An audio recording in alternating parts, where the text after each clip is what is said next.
गायत्री देवी दिल्ली शहर में अपनी 2 बेटियों और बहुओं के साथ रहती थी। कई साल पहले वो गांव छोड़कर शहर आ गए, जिस कारण उनके दोनों बेटों की पढ़ाई लिखाई और फिर शादी भी शहर में ही हुई। उसकी दोनों बहुएं भी शहर से आई थीं और गायत्री अब अपनी दोनों बहुओं को अपने गांव रामगढ़ कुलदेवी के दर्शन के लिए ले जाना चाहती थी। अब मेरी छोटी बहू भी आ गई है जी, तो मैं चाहती हूँ कि हम उन्हें कुलदेवी के दर्शन करवा लाएं। वो क्या है ना, हमें कुलदेवी के दर्शन किए बड़े दिन हो गए और अब दोनों बहुएं भी आ गई हैं। उन्हें गांव लेकर जाएंगे तभी तो उन्हें हमारे रीति रिवाज पता होंगे। अब हम तो सारी उम्र यहाँ बैठे नहीं रहेंगे। तुम ठीक कहती हो गायत्री, हम 2 दिन बाद ही अपनी दोनों बहुओं को लेकर चलते हैं। अब गायत्री इस बारे में अपनी दोनों बहुओं से बात करती है। रश्मि, काव्या, तुम दोनों गांव जाने की तैयारी कर लो। गांव जाने की तैयारी माँ जी?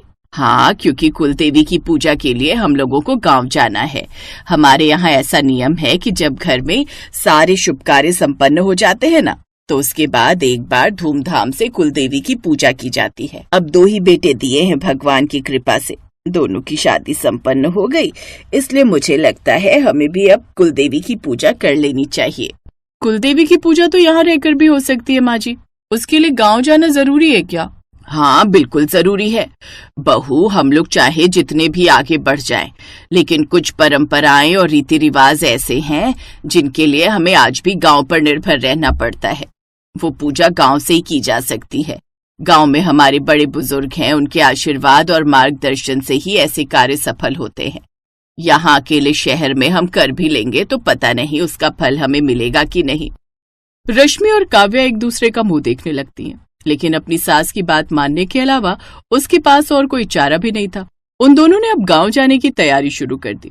कुछ दिन बाद वो सभी ट्रेन से सीधा गांव पहुंच जाते हैं। जहां पहुंचते ही सास अपने तेवर में आ गई। जरा घूंघट रख लो सर पर। क्या माँ जी, घूंघट? हाँ बहू, ये गांव है, यहाँ के रीति रिवाज के हिसाब से ही चलना होता है। देखो बहू, कान खोलकर सुन लो तुम दोनों। शहर के रंग ढंग यहाँ गांव में नहीं चलने वाले, इसलिए यहाँ जरा ढंग से रहना, नहीं तो औरतें 100 बातें बनाएंगी। दोनों बहुएं सर पर घूंघट रखकर गांव अपने घर पहुंच जाती हैं, जहां उनका कच्चा मकान कई सालों से बंद पड़ा था और उनके कच्चे गांव के उस घर में केवल 2 ही कमरे थे और उनकी रसोई आंगन में बनी हुई थी। वो काफी समय बाद गांव आए थे, जिस कारण वो पूरी तरह से धूल मिट्टी से भरा हुआ था। वैसे तो हमारे आने से पहले तुम्हारी चाची सास ने मकान की साफ सफाई करवा दी थी, लेकिन फिर भी सालों से बंद पड़ा था ये घर। सबसे पहले इसे रहने लायक बनाओ, उसके बाद बाहर आंगन में बनी रसोई में जाकर चूल्हे पर चाय चढ़ा दो। और एक बात का खास ख्याल रखना, ये गांव है, शहर नहीं। यहाँ पर झाड़ू, बर्तन और घर के काम में मदद करने के लिए कोई काम वाली नहीं आने वाली। सारे काम तुम्हें खुद ही करने हैं। जी माँ जी। और सुनो, शहर की बहू हो, सबकी नजर होगी तुम दोनों पर। सबके सामने मेरा मजाक मत बनवा देना, सारा काम अच्छे से संभाल लेना। हाय, सफर की थकान के कारण तो मेरी हालत ही खराब हो गई। अब मुझसे तो कुछ काम होगा नहीं। आंगन में उनकी रसोई बनी हुई थी, जो कि काफी बड़ी थी, लेकिन जब वो रसोई में पहुंची तो वहां पर मिट्टी का चूल्हा बना हुआ था, जिसके बगल में लकड़ियां रखी हुई थी। हे राम, ये क्या है? ऐसा चूल्हा तो मैंने बस किताबों में और गांव में बनी रसोई में ही देखा था। हाँ, तो अब असलियत में भी देख लो। वैसे मैं एक कोशिश कर सकती हूँ। सुना है ये जो फूंक मारने वाला होता है ना, इससे फूंक मारो तो फिर चूल्हा जल जाता है। वो काफी देर तक फूंक मारते मारते थक जाती है। हाँ, बाप रे, इंसान का दम निकल जाए, लेकिन ये चूल्हा है कि जलने का नाम ही नहीं ले रहा। हालत खराब कर दी है इसने। फिर बड़ी मुश्किल से YouTube पर देखकर वो पहले चूल्हा जलाना सीखती है। काफी देर बाद उनका चूल्हा जलता है। बाप रे, इस एक चूल्हे ने तो जैसे जान ही ले ली है मेरी। दीदी, ये तो बस अभी शुरुआत है, आगे आगे देखिए होता है क्या। ये आंगन की रसोई ना हमें ना जाने क्या क्या दिखाने वाली है। दोनों देवरानी जेठानी जैसे तैसे उस चूल्हे पर चाय बनाती हैं। चूल्हा जलाते जलाते उनकी हालत खराब हो जाती है और फिर उस चूल्हे पर चाय बनाकर सबको देती है। तभी वहां चाची सास भी आ जाती है। दोनों बहुएं उनके पांव छूती हैं। जीती रहो, दोनों बहुएं बड़ी संस्कारी लाई हो दीदी आप। इन्हें देखकर तो लग ही नहीं रहा ये शहर से आई हैं। कितने अच्छे से सब संभाल लिया, और इस रसोई को भी देखो कैसे अच्छे से जलाया है इन्होंने। आपको पता है जेठानी जी, मनोहर जी की बहू आई थी शहर से। उससे तो जैसे चूल्हे पर रोटियां बनाने के लिए कहा गया, वो तो जैसे बेहोशी हो गई और पहले दिन ही उल्टे पांव शहर लौट गई। हालत तो हमारी भी ऐसी ही हो गई थी। इन्हें क्या पता अब इस चूल्हे को जलाने में कितने पापड़ बेले हम लोगों ने। फिर कुछ देर बाद वो सबके लिए खाना बनाती हैं। खुले आसमान के नीचे आंगन में बनी उस रसोई के नीचे बैठकर खाना बनाने में उन्हें अलग ही मजा आ रहा था। ठंडी ठंडी हवा और सब आंगन में खाट लगाकर एक दूसरे से बात करते हुए परिवार वाले। खाना खाने के बाद वो खुले में बाहर बैठकर आंगन में बर्तन धोती हैं। सच कहूं दीदी, तो यूं आंगन में बैठकर बर्तन धोने से ना काफी आराम मिल रहा है। शहरों की रसोई में तो खड़े खड़े बर्तन धोते धोते पांव भी दुख जाते थे। बिल्कुल सही कहा तुमने काव्या। और वहां के किचन इतने छोटे हैं कि एक से दूसरा इंसान बड़ी मुश्किल से घुस पाए। यहाँ देख, सब कितना खुला खुला है। रात को खाना खाने के बाद सभी कमरे में जाकर सो जाते हैं। फिर अगली सुबह दोनों बहुएं झाड़ू लगाकर नहा धोकर आंगन की रसोई में आती हैं। तभी उनकी सास गायत्री उनसे, बहू, आज कुलदेवी की पूजा के लिए जाना है, तो भोग में आलू पूड़ी और खीर बना लेना और थोड़ी सी मूंग दाल की पकौड़ी भी पीस कर बना लेना। लेकिन माँ जी, यहाँ तो मिक्सी ही नहीं है, फिर किस में पीसे दाल? अपने इन मोटे मोटे हाथों से। क्या मतलब? मतलब ये कि वो रहा सिलबट्टा, इस पर तू दाल भिगोकर पीस ले। अब तुम गांव में हो तो यहाँ की रसोई के हिसाब से ही चीजें बनेंगी ना। ठीक है माँ जी। माँ जी, हमें ऐसा क्यों लग रहा है कि आप इस गांव की रसोई में हम दोनों को बस परेशान करने के लिए लाई हो? आप जानती हो ना, ये सब किया नहीं है कभी हमने। किया नहीं है तो अब कर लो। और बहू, शहर नहीं गांव है ये। यहाँ हर चीज मेहनत से करनी होती है, इसलिए यहाँ के खाने का स्वाद ही अलग होता है। शहरों में तो बस बिजली का बटन दबाया और मसाला पिस गया। और सुनो, पहले दोनों ये मटका उठाकर कुएं से पानी भर लाओ। मैं तब तक कमला काकी के घर होकर आती हूँ। गांव में सबसे बुजुर्ग हैं, उम्र हो गई है, न जाने कब टाइम बोल जाए।